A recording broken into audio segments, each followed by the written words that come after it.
सुभाष चंद्र बोस एक ऐसा नाम जो भारतीय इतिहास में सुनहरे अक्षरों में लिखा है, देशभक्ति और अटूट दृढ़ संकल्प की भावना जगाता है। बोस ने ब्रिटिश साम्राज्य की ताकत को चुनौती देने का साहस किया, अपनी मातृभूमि को औपनिवेशिक शासन के चंगुल से मुक्त कराने की कोशिश की। उन्होंने क्रांति की लौ जलाई, विदेशों में हजारों भारतीयों को अपने उद्देश्य में शामिल होने के लिए प्रेरित किया। इस अदम्य भावना ने आजाद हिंद फौज के गठन में अभिव्यक्ति पाई, जिसे इंडियन नेशनल आर्मी (INA) भी कहा जाता है। INA भारत की आजादी की तड़प का एक शक्तिशाली प्रतीक थी। बोस के नेतृत्व में INA ने भारत को आजाद कराने के लिए एक साहसी अभियान शुरू किया। उनकी युद्ध पुकार चलो दिल्ली पूर्वी सीमाओं पर गूंजती रही।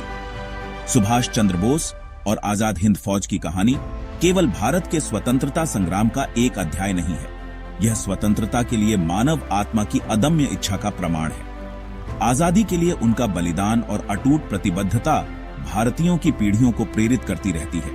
यह याद दिलाती है कि आत्मनिर्णय की लड़ाई भौगोलिक सीमाओं और ऐतिहासिक युगों से परे है। आजाद हिंद फौज के बीज दक्षिण पूर्व एशिया की उपजाऊ भूमि में बोए गए थे, एक ऐसी दुनिया के बीच जो युद्ध में डूबी हुई थी। 1947 में मलाया और सिंगापुर पर जापानी कब्जे के कारण ब्रिटिश भारतीय सेना में सेवारत हजारों भारतीय सैनिकों को पकड़ लिया गया। ये सैनिक अपने औपनिवेशिक आकाओं से मोहभंग हो चुके थे और पश्चिमी साम्राज्यवाद के खिलाफ एशियाई एकजुटता के जापानी वादे से प्रेरित होकर खुद को एक चौराहे पर पाया। इन्हीं रैंकों से INA का पहला रूप उभरा।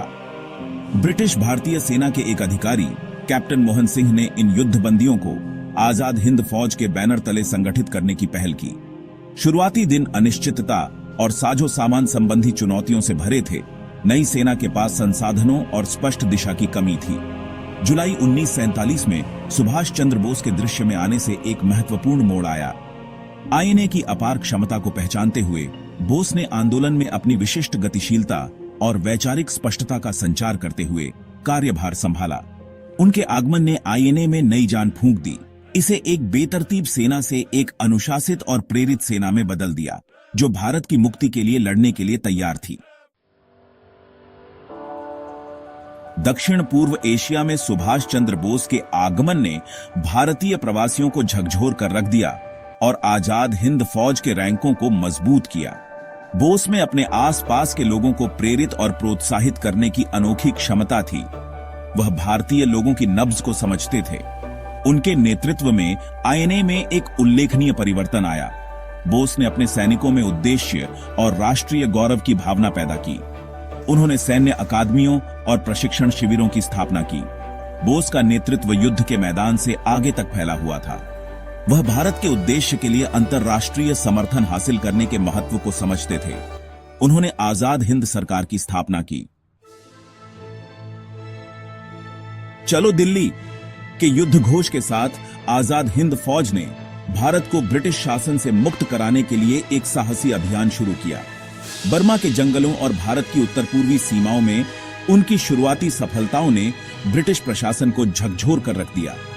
मणिपुर के मोइरांग पर INA का कब्जा, युद्ध के दौरान पहली बार भारतीय धरती पर तिरंगा फहराना, आशा और अवज्ञा का एक शक्तिशाली प्रतीक था।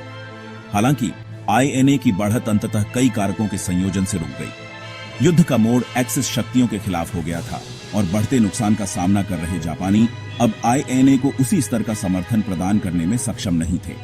मानसूनी बारिश ने युद्ध के मैदानों को अगम्य दलदल में बदल दिया, जिससे INA की प्रगति बाधित हुई।